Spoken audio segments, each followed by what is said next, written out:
Hello and welcome, I'm your Code Monkey, and here let's build a really interesting system that I've wanted to make for quite a while, an Inventory Tetris System. Now for me, I remember this system from playing Commandos as a kid, great games, or some of you might know it from Resident Evil 4, or maybe more recently from something like DayZ or Escape from Tarkov. It's an interesting system that adds another layer of engagement to your game's inventory.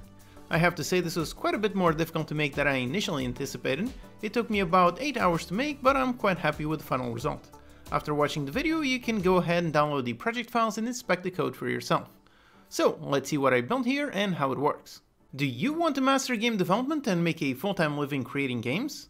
Learn how to do it with this video sponsor, the Ultimate Game Dev course. It's a massive course bundle at an extremely low price, taught by both Jason Wyman and Thomas Brush, who together already have over 3,500 students worldwide. It will teach you everything you need to know to make both 2D and 3D games on a professional level with some good patterns and workflows. On top of this, it will also teach you how to successfully launch your game and hopefully make a full-time living. So you will learn how to work with publishers, crowdfunding, how to run a successful Kickstarter, just like Thomas himself has done. Jason is a veteran in the AAA games industry, having worked on massively complex titles like EverQuest 2 and Vanguard, and Thomas has published 2 games that were very successful and received a bunch of awards and raised hundreds of thousands of dollars from publishers and Kickstarter. The campaign starts on July 1st and runs for only 30 days or until all of the seats are sold out. There's only 300 limited seats available to ensure the best experience possible for all students. So go ahead and get the Ultimate Game Dev course before the seats run out with a link in the description and turn game dev into your dream job. Now if you've been watching the channel for a while, just by looking at the final goal, you can probably already guess how I'm going to start to build this. The answer is of course by once again reusing the grid system. This class has been insanely useful in so many scenarios now. You can go watch the full playlist to see just how many use cases this has. It started off simple, just handling the basics, then started doing some pathfinding, a turn-based game, after that a grid building system, then a factory game, and the last one, which was the house building system. So yep, this one started almost 2 years ago as just a very simple grid system, but it has really turned into an excellent example for seeing the benefits of writing clean code and reusing it in tons of different scenarios. In reality, what I really want to build here is almost exactly like the grid building system. I want to place down objects in a grid and rotate them around. So this is an example for how you can take the same underlying system and by just using some different visuals with a different concept, then it becomes something completely new. So that was my starting point. I grabbed the grid building system 2D and started working on it. First, the system is based on scriptable objects for defining the placed object types. Each scriptable object holds the data for the prefab, the visual, and the width and height of that object. So I just made a Tetris item scriptable object definition and created a whole bunch of objects for all my items.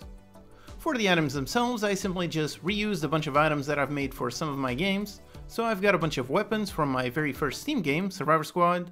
I've also got a katana from Ninja Tycoon, and some money from Battle Royale Tycoon. So yet another example of what you should do to become a very efficient indie game developer.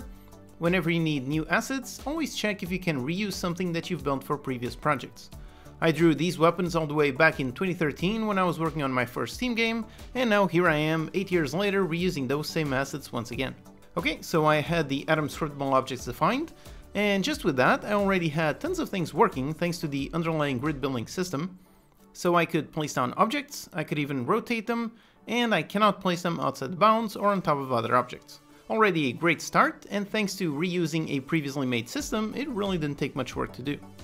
Oh, and by the way, these characters on the bottom, they are the people in chat. I actually built a part of this system while in the live stream. My live streams aren't planned, so make sure you hit the bell icon if you want to know when I go live. And if you want to know how the overlay works, I also covered that in the transparent Unity window video. So, after making the items, the next task was to handle moving them. Now for this, the final goal was to make it with a drag and drop, but first I just wanted to handle the logic. There are some potential issues with regards to what happens if you move it to an invalid position. So you need to be careful not to lose the item forever. Also, you need to allow for the player to move the item by just one position. Doing that was actually quite simple. So first thing I do is just remove the item from the inventory, then just check if it can be placed on the final position. If so, I move it, and if not, I just place it back in the original position. Doing it this way, by first removing the item, means that the new position can overlap with the previous one. So that logic seemed pretty complex, but was actually quite simple. Now, one huge change that I needed to make to this whole thing was to make it on a canvas. The grid building system that I made previously is based on placing objects in the world, not the canvas, but of course the inventory is meant to be a UI element, so I had to convert that. This definitely required quite a bit of thinking. First I was thinking that maybe I need to convert the whole grid class, but in reality the 2D world space and the 2D canvas space are really just the same thing. They are world spaces based on 2 dimensions, so I didn't really need to change the underlying grid at all. I just needed to modify how I grab those positions in order to use the mouse canvas position instead of the mouse world position. And then of course I just swapped out all the visuals by changing sprite renderers for image components. And actually one issue was with the grid visuals. Now normally for the debug visuals I just use debug.drawLine, but that only works in world space, so that's actually something that I'm going to have to work on in the future. All of the logic works in the UI, but I cannot see the grid. For the background visual I really just made some images. Now the good news is that by using the grid layout component, it makes it super easy to align the background perfectly with the grid. With all of that, the system was now working on a canvas. Then as a tiny thing, I also added the tooltip that I made in a previous video. I added it just to show the message when a position was already occupied, very simple. Then at that point I started to think of my final goal, which was to have the player's inventory and then on the side a second inventory that represents whatever the player is looking at.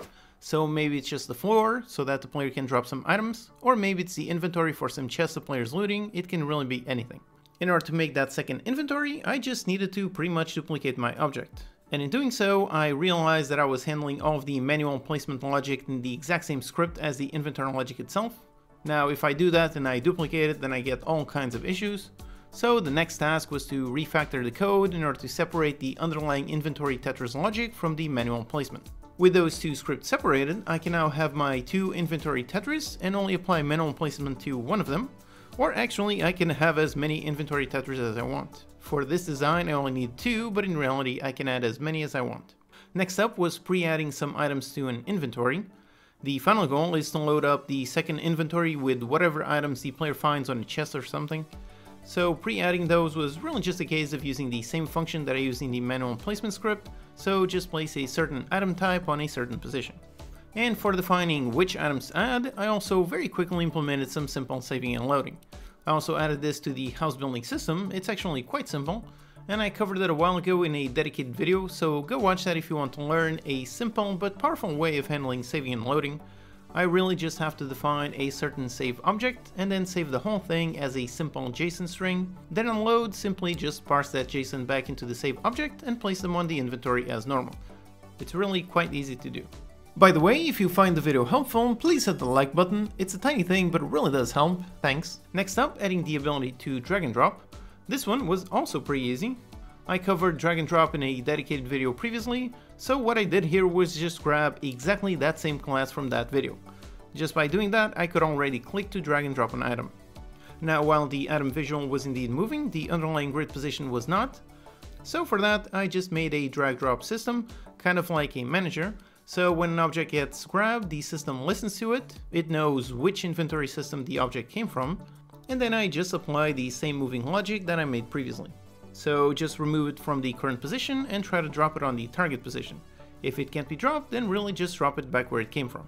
Then the next tricky thing was how do I handle dragging and dropping between different inventory objects. I actually thought this was going to be very difficult, but it turned out quite easy. All I really needed to do was go through all of the inventories, so I just have a list, go through each inventory one by one and get the local mouse grid position. If the mouse is on a valid grid position, then that means the mouse is on top of that inventory. It's really that simple. Just check if it's not on a negative position and not more than the width and height, and with that I know which inventory is meant to be the target. Then it's really the same drag drop logic. Remove from the original inventory and try to drop on the new inventory. And that new inventory can also be the exact same one or can be a different one. And then a task that was actually quite difficult, handling rotation while dragging. This was difficult because of how the objects rotate and where on the object do you grab with the mouse. So as an object rotates, the origin is always on the lower left corner, so that means that I need to rotate the visual object but also offset its position. This was very tricky, took a lot of trial and error, but I finally got it working, so I could grab an item, rotate it and drop it somewhere. After that, I just added a bit of polish, so I removed the grid visual from the sprites themselves and made it only show up while dragging. I also changed the background of the inventory to something a bit nicer, and I added a little bit of snapping while dragging as well as hiding the mouse. So put all of that together and here is the final system. So starting off, here is my empty inventory. Now let's say that I'm playing the game and I come across a chest. So I press a button to open the chest, and yep, out pops out the inventory showing the chest contents. Now I can very simply just click and drag in order to move each item. So I can move it to a different position on the exact same inventory, or I can bring it back into my own inventory. Then if I also try to drag an item and drop it on an invalid position, so right here in the middle of nowhere, I drop it and nope, I cannot drop the item there. So I get a nice tooltip and the item goes back to where it came from. So I cannot drop an item outside the inventory, and I also cannot drop it on top of a position that is already occupied. So I just click and drag and drop it onto new positions, so just like that. Now once I grab all the items, then I can pretend that I open a new chest and load some more. So all of these items in their preset position is just a basic save system at work. So once again, I grab this katana and I can move it and place it in here. Now while dragging, I can also rotate the object in any of the 4 directions. So I rotate it and I place the rifle right in there. And then I just keep grabbing all the items and grabbing them, position them where I want, and load some more, and get some more, get a bunch of money, put it on my nice inventory, and just keep it up.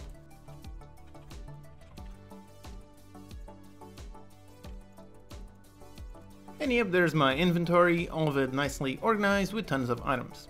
Now, like I said, this actually took quite a bit more work than I initially anticipated, but I'm quite happy with the final result. You can go ahead and download the project files to inspect all of the code for yourself. Now, someone also mentioned during the livestream if I was going to add support for item shapes more than just simple rectangles. It's definitely possible, so I might do that in a future video. I might also make it work as part of a larger third-person shooter demo, something like Resident Evil, so hit the like button if you'd like to see some more on this topic.